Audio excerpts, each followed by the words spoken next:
Hello guys, hello everybody, कैसे आप सभी लोग। आई होप आप सभी लोग अच्छे होंगे। You are most welcome back to this new video. So guys, आज की इस वीडियो में हम डिस्कस करेंगे एम्स बीएससी पैरामेडिकल की जो काउंसलिंग है वो स्टार्ट हो चुकी है। क्या काउंसलिंग की डेट है, कब तक फर्स्ट राउंड चलेगा, कब तक सेकेंड राउंड चलेगा, कौन कौन से एम्स में हॉस्टल अवेलेबिलिटी है जहाँ पे आप लोगों को हॉस्टल रहने को मिलेगा, कितनी आपकी फीस लगेगी, थर्ड राउंड फिर कब होगा, अगर एक बार आपने फर्स्ट राउंड में चॉइस फिलिंग कर दी क्या सेकेंड राउंड में भी चॉइस फिलिंग कर सकते हैं। उसके बाद में कि अगर आपने एक बार एम्स में अलॉटमेंट ले लिया उसके बाद में दोबारा से सीट को छोड़ सकते हैं, अगर छोड़ेंगे तो क्या आपकी फ़ीस लगेगी, और उसके बाद में कि जॉब सिक्योरिटी कितनी है, क्या हम एक बार एम्स में ज्वाइन करने के बाद हमारी जॉब लग गई है परमानेंट या नहीं लगी है। तो इन सभी बातों पर हम डिस्कस करेंगे इस वीडियो के एंड तक। अगर ये सारे आप लोगों के डाउट्स, इनमें से कुछ भी डाउट्स है तो वीडियो के एंड तक बने रहे। और अगर आप हमारे चैनल पे फर्स्ट टाइम विजिट कर रहे हैं तो चैनल को लाइक शेयर सब्सक्राइब जरूर से कर लें। सबसे पहले मैं डेट्स की डिक्लेरेशन कर देता हूँ कि 26 जुलाई से आप लोगों की काउंसलिंग की डेट्स है वो स्टार्ट हो गई है। इस 26 से स्टार्ट हो गई है और 30 जुलाई तक, मतलब सिर्फ आप लोगों के पास 2 दिन बचे हैं। 30 जुलाई तक आप एकदम अच्छे से सभी कॉलेजेस को देख के किसमें कितनी सीट्स, आपकी कौन सी रैंक आई है, ये सभी चीज़ों को अच्छे से इवेलुएट करके अपनी चॉइस फिलिंग कर सकते हैं। चॉइस फिलिंग करके आपको सबमिट कर देनी है।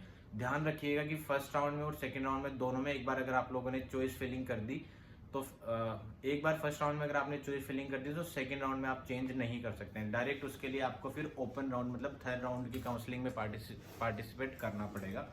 उसके बाद में जो आपको सीट अलॉट होगी वो होगी 3 अगस्त को सीट अलॉट हो जाएगी। उसके बाद में जो उस सीट अलॉट का एक्सेप्टेंस होगा आपको एम्स में जाके अपने ऑनलाइन सबमिशन करना होगा, फिर एम्स में जाके डॉक्यूमेंट सबमिशन करने होंगे। उसकी डेट है 5 अगस्त से 8 अगस्त के बीच में। उसके बाद में अगर मैं सेकेंड राउंड की बात करूं तो सेकेंड राउंड की जो वैकेंट सीट्स आएगी वो 13 अगस्त को आएगी। 13 अगस्त को सीट अलॉटमेंट भी आप लोगों का वैकेंट सीट आएगी और सीट अलॉटमेंट 13 अगस्त को ही आ जाएगा, क्योंकि उसके लिए दोबारा आप लोगों से फिलिंग चॉइस नहीं ले रहे हैं। उसके बाद में ऑनलाइन एक्सेप्टेंस कब होगा, वो 14 अगस्त से लेके 19 अगस्त तक।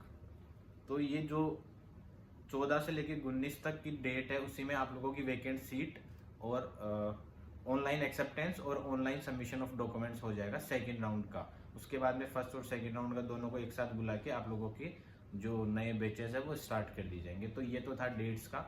उसके बाद में एक मेन चीज ये कि थर्ड राउंड अब जो बच्चे रह गए जिनका इन फर्स्ट और सेकेंड राउंड में वही बच्चे पार्टिसिपेट कर सकते हैं जिनका पीडीएफ के अंदर रोल नंबर आया था। जिन बच्चों का पीडीएफ के अंदर रोल नंबर नहीं आया था वो बच्चे थर्ड राउंड, अब इसके बाद भी अगर सीट्स वैकेंट रह जाएगी, इसके बाद एक डेट आएगी, वो वैकेंट सीट की लिस्ट आएगी, उसमें सभी लोग पार्टिसिपेट कर सकते हैं। इन दो फर्स्ट और सेकंड राउंड में कोई आप लोगों की फीस लगने वाली नहीं है। इसके बाद में जो ओपन राउंड होगा उसके अंदर आप लोगों की फीस चार्ज लगेंगे, 5000 लगेंगे। उसमें अगर आपको कॉलेज मिल गई और आपने सीट ले ली तो वो आपको रिफंड हो जाएंगे। अगर आपको कॉलेज मिली और आपने नहीं ली सीट तो आपको रिफंड नहीं होंगे, या फिर आपने अप्लाई किया और आपको सीट मिली ही नहीं तो भी आपको आपके पैसे रिफंड हो जाएंगे। उसके बाद में हॉस्टल का मैंने बताया कि हॉस्टल सिर्फ एम्स भुवनेश्वर में आपको जाते ही मिल जाएगा, उसके अलावा कहीं नहीं मिलेगा। एम्स दिल्ली के प्रोस्पेक्टस में है लेकिन आपको अभी नहीं मिलेगा। 1-1.5 साल आप सेकेंड ईयर के फाइनल तक आ जाएंगे तब जाके आपको हॉस्टल मिलेगा, क्योंकि वेटिंग लिस्ट वहाँ की बहुत लंबी है। उसके बाद में अगर आप चाहते हैं कि सर नीट की प्रिपरेशन कर सकते हैं नहीं कर सकते, तो हाँ, तो पैरामेडिक्स में इतना टाइम मिलता है कि आप कर सकते हैं अगर चाहे तो।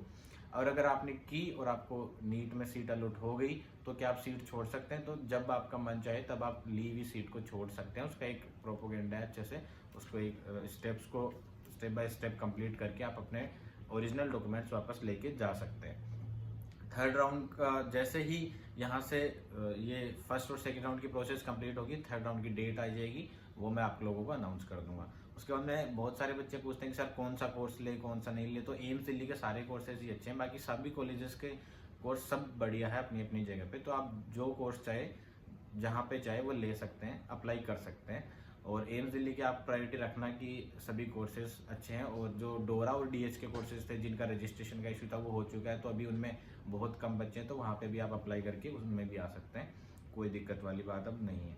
जॉब सिक्योरिटी के पर्पज से बहुत सारे बच्चों को मिस गाइड कर दिया जाता है यूट्यूब चैनल्स के, जिन लोगों को नहीं पता है कि सर जॉब लग गई है तो अब क्या डायरेक्ट यहाँ से हमारी ग्रेजुएशन कंप्लीट होते ही हम जॉब करेंगे, तो ऐसा बिल्कुल नहीं है। जॉब के लिए फिर दोबारा से आप लोगों को अप्लाई करना होता है, जहाँ पे वैकेंसीज आती है वहाँ पे जाके।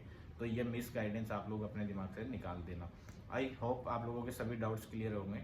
और एक सबसे ज़्यादा बच्चे मुझसे पूछते रहते हैं कि सर आप कौन सा कोर्स कर रहे हैं, तो मैं एम्स दिल्ली में डेंटल ऑपरेटिंग रूम असिस्टेंट डोरा का जो कोर्स है वो कर रहा हूँ। तो आई होप आप लोगों के सारे जो डाउट्स है वो क्लियर हो गए होंगे। फिर भी अगर आप लोगों का कोई डाउट रह गया तो पीछे मेरी इंस्टाग्राम आईडी मेंशन की गई है, sunil_takar_01, या फिर आप यहाँ पे मुझे डायरेक्टली कमेंट कर सकते हैं। आपका कोई भी क्वेरी है, एज सुन एज पॉसिबल मैं रिप्लाई करने का ट्राई करूँगा। तो मिलते हैं फिर नेक्स्ट वीडियो में किसी नेक्स्ट टॉपिक के साथ। तब तक के लिए टाटा बाय बाय।